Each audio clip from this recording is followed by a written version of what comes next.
White Coolies, dedicated to those nurses who did not return.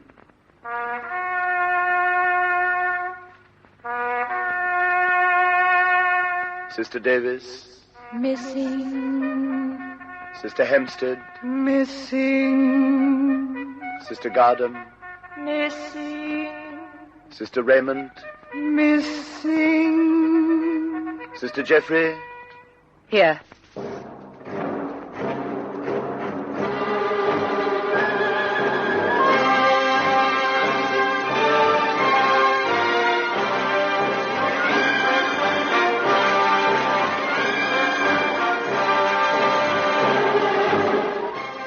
When the river steamer that was taking us to Montauk anchored about a mile off the pier, the Jap guards told us we were to tranship into another boat and be taken ashore.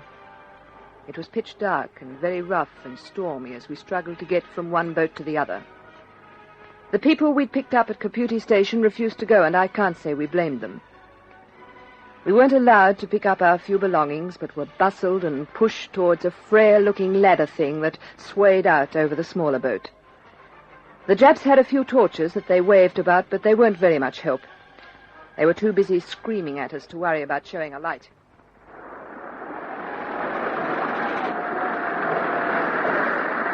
Get down, ladder! Hurry! Hurry! Get down, you! You next! Get into boat!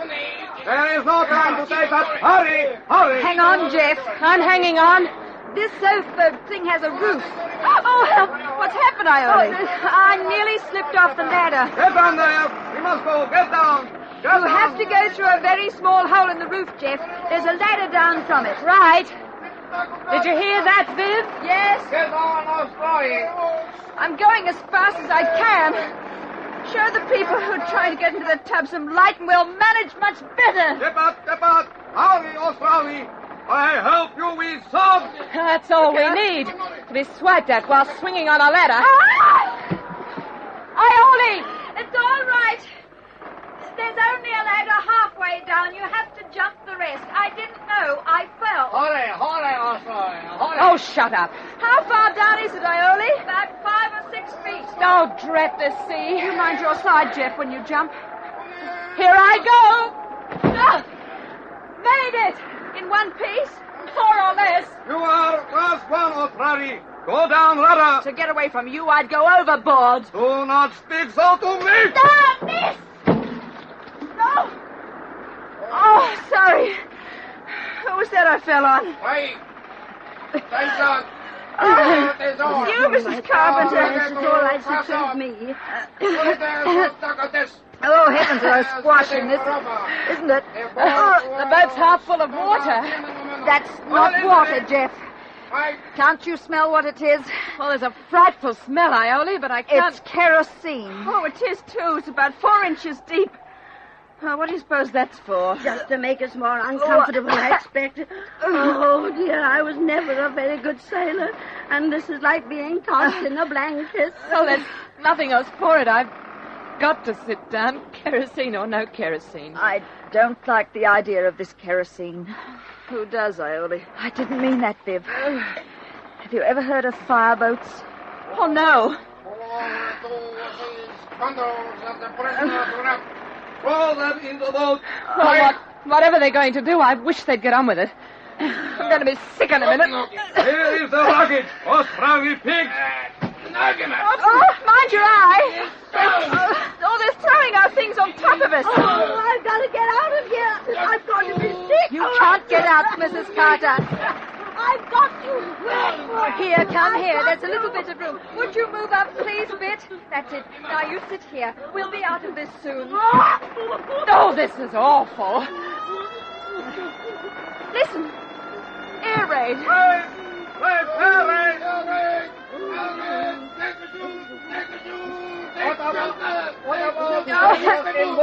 Close hats. Set them adrift.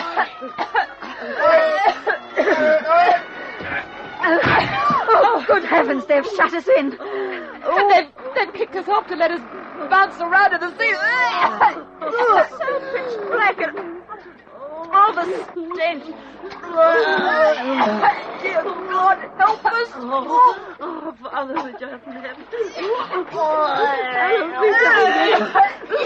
Thy kingdom come. Thy will be done. As it is in heaven.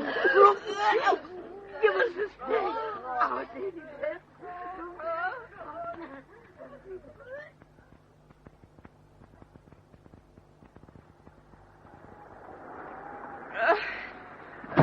Well, Jeff. Yes? It's all right. I just want to know that you're still alive. Only just. How long have we been in this foul hellhole? I feel as if we've been tipping and tossing forever. Oh, poor Mrs. Carter. This is frightful for the older women. What's that? We've bumped into something. Oh, it must be the pier. Thank the Lord. Nothing left.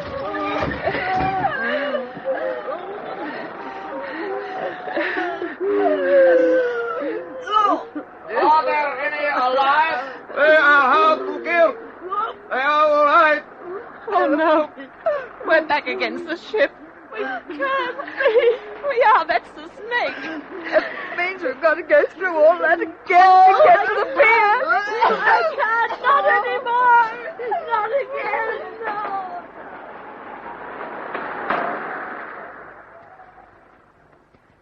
We had to stay in that black, reeking boat while it pitched against the riverboat.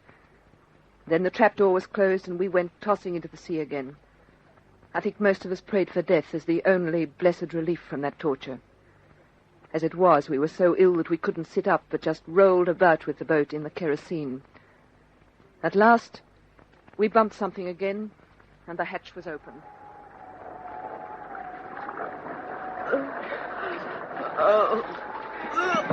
Well, where are we this time? I don't know. Can you see, Iole? I think it's the pier. You to get out onto pier. It is the pier. Oh, thank God. Oh, thank God. Oh, will you get out? I can't stand. Oh, Alison, if I couldn't reach up to that ladder and haul myself out. You must hurry on, get out. We can't stand. We can't get out. We're too weak. Wait, I will calm down.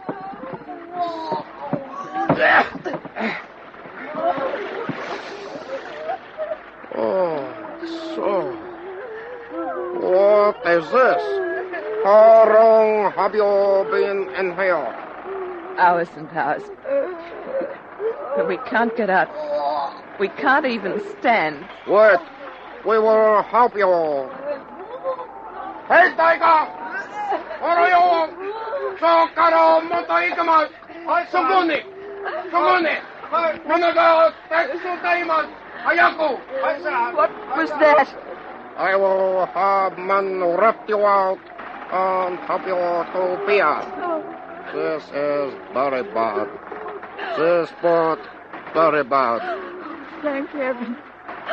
A decent chap at last.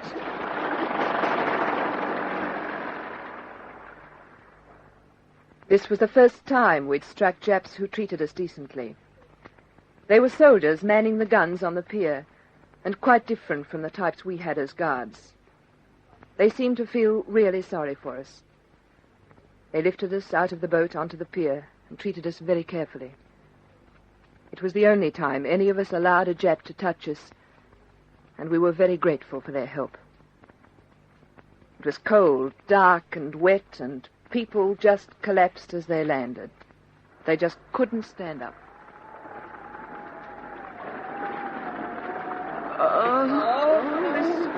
Isn't this fresh air wonderful? It's certainly fresh. It's darn cold. Anything's better than that foul closed-in boat, though, Iole. I suppose so, Viv. Oh, I wish I could get to my feet. But my legs just bend at the knees. We'll feel better in a minute. Then we can help these other poor souls. Such a long trek along this wretched pier. Remember the last time we came here? I can't. We've still got no luggage. It's still in the boat. Jeff, what about your diary? If they find that amongst your things, there'll be the devil to pay. It's safe, Viv. Got it in the drawings tied around my middle. I couldn't risk it going astray. Go on, you walk yacht.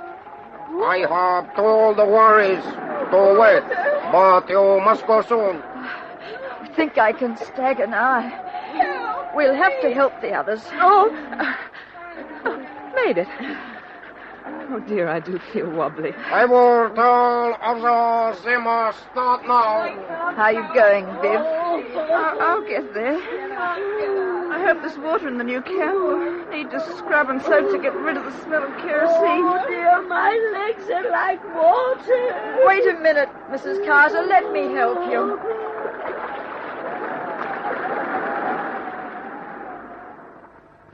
We stumbled down that long pier, quite a lot of women fainting on the way.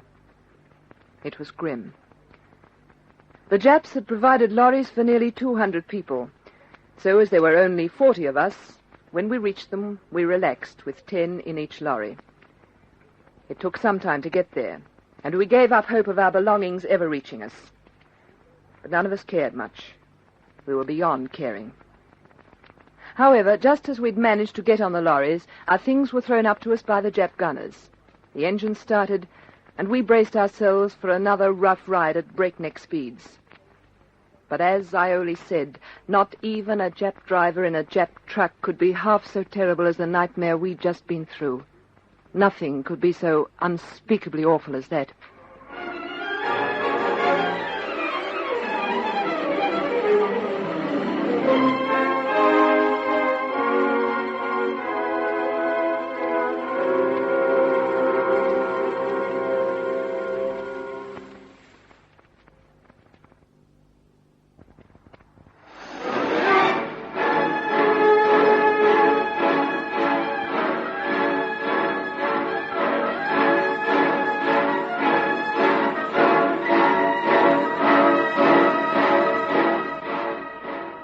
As we spread ourselves out in the back of the trucks, some of the horror of the last hours left us. Although it had been so rough and choppy in the boat, now that we were on land, it was a lovely night.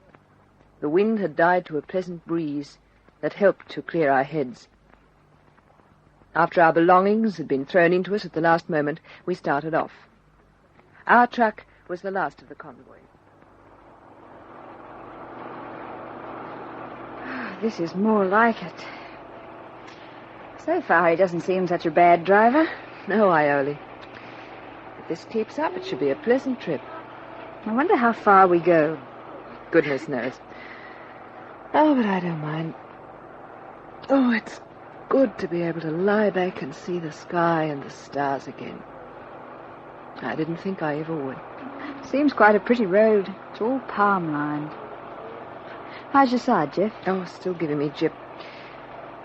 Now I'm not getting thrown about so much, it should settle down. Oh, the other trucks must have faster drivers than ours. Why? I can't hear them anymore. Well, I hope our boy doesn't try to catch up. I'm sleepy. Oh, then go to sleep. Try and stop me. Wake me up if anything interesting happens.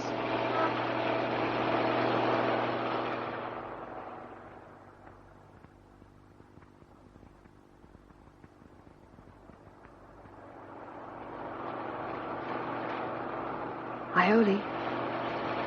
Hey, Ioli. Oh, it's all right. Just hang on. I can't stay in this boat much longer. What are you talking about, fathead?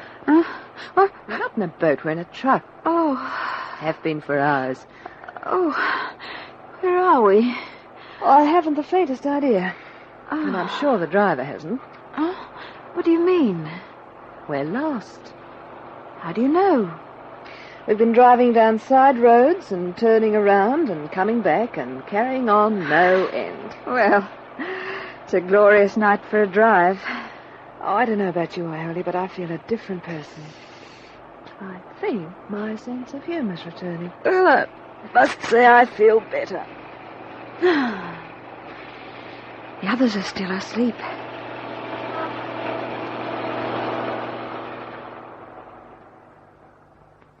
we eventually went back the way we'd come, driving over roads dappled in moonlight and lulled by the soft murmur of palm trees.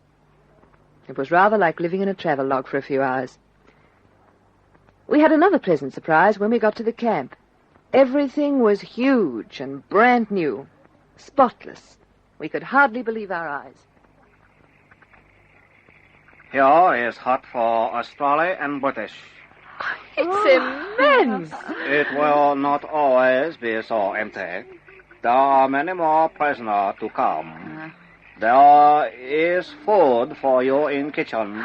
You must go and eat. Food? Where did that come from? The men sent it over. You will be allowed to eat it now, but you must hurry. Oh, how wonderful. I thought we'd have to wait for the rations. Come on, Jeff, I'm starving. Iole, did you notice all the bed space? Yes. And a new rush mat for each of us to sleep know. on. There was at least a yard of space either side. Imagine being able to stretch out or turn over without knocking into anybody. It'll be a nice change after being crammed into our 20-inch sleeping space. We'd better hurry. The others are all in there, and I'll bet they're eating their heads off.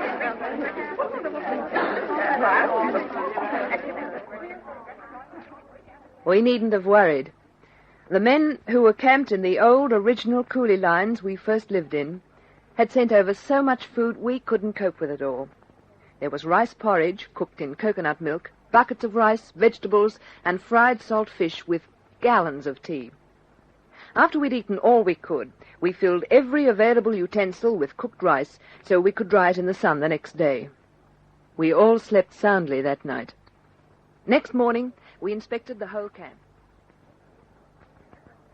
Well, what do you think of it, Jeff? Hello, Shorty. Well, as prisoner of war camps go, it's good. Being on top of a rise like this, we should get a breath of sea air every now and then. Yeah, well, it's a very jerry-built affair. Everything's tied together. There's not a nail in the whole place. Well, it doesn't seem too bad, does it? Yeah. The kitchens by daylight are huge. At least one is. The other two have about 50 small concrete fireplaces each, and it all seems fairly well spaced out. Yes. There's only one thing. I know. The powder rooms again. Why, in the name of all that's wonderful, the Japs have to build open cement pits alongside the kitchens, I'll never know. I know. Someone ought to tell them about hygiene. I counted 9 wells, all cemented, and clean this time.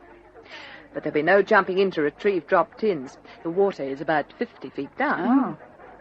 Wonder when the others will arrive. I don't know. But I hope we bag enough space so we'll still be together in the hut. Oh, there's another good thing. We won't have any wood worries for a while. The 3 kitchens have a high wall built round them outside made entirely of split wood. Well, wonders we'll never cease. This will be to meet our new master, no doubt. I can hardly wait. Must look like pimples on a pumpkin. So few of us in this great big camp. We'll make the best of it, Iole. When all the others arrive, it won't be so roomy.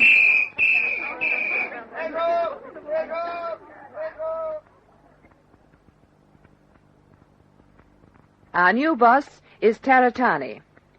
He gave us a long talk in Japanese, which none of us understood, as our interpreters were still at our old camp. However, the Jap guard that spoke English told us later in the day what he'd said. Oh, well, that's that. You all straightened out, Shorty? Yes, Iole. Doesn't take long. Attention! Attention, Australia! I thought it was too good to last, that we've been left alone for so long. Your orders are that you will work sinking posts and put in WWII, wire to make fence around the hospital. You will also carry bags of rice into camp and carry wood from kitchen to hut at other end of camp. You will start work at once. The first work to be the wood carrying. That is all. Well, what do you know about that? Carry the wood to the other end of the camp. I suppose as far away from the kitchen as possible. And what do you like at fencing, Shorty? Well, I have done it. Oh. As a matter of fact, I used to help at home when I was a kid. I wonder if they'll give us crowbars and shovels. I wonder if we can lift them if they do. Come on. Forward to the wood heap.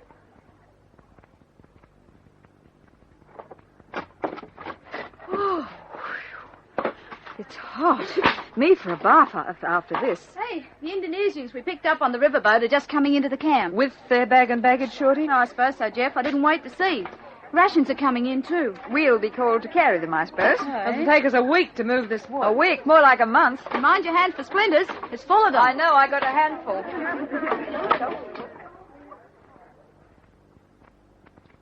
The new arrivals spread themselves out over the new huts and allowed us to cook for them.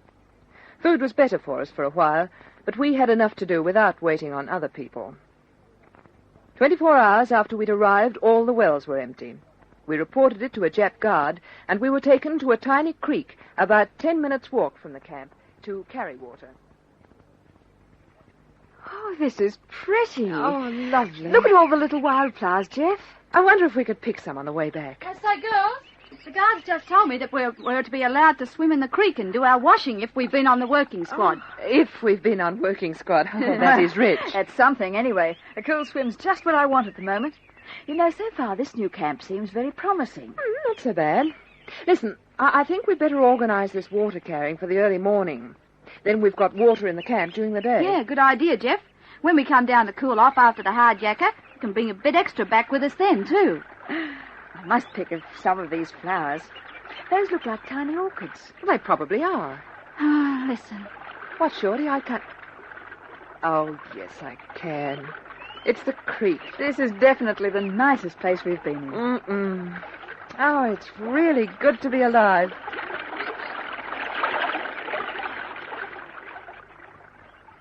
The next arrival was the second group from Palembang. They were all Dutch. We had a wonderful meal ready for them when they arrived late one night, cold and hungry. We'd started to get quite a good ration of fresh fish. It was obviously caught in nets early in the morning and left to the flies in the sun on the sand until mid-afternoon and then brought to us. They were tiny fish, so we cooked them whole and ate them like biscuits, heads, inside, bones and all. How those poor, hungry people did enjoy a fish meal with some fresh green vegetables.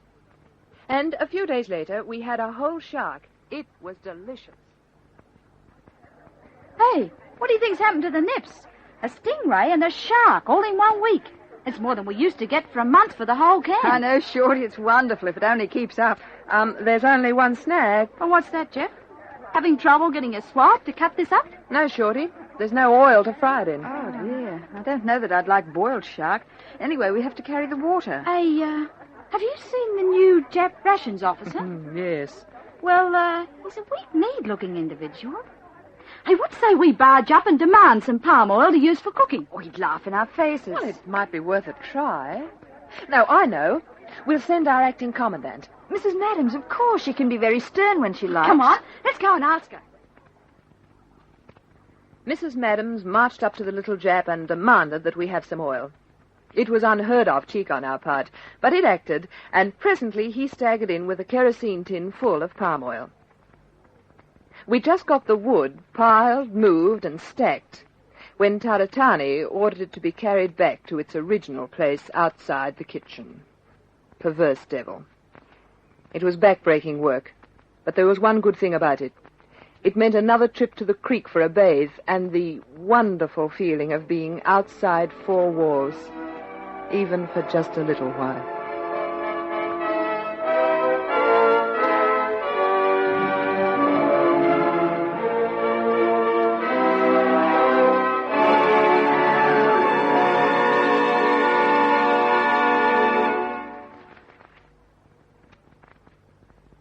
Listen again for a further episode of this true story of Australian women at war.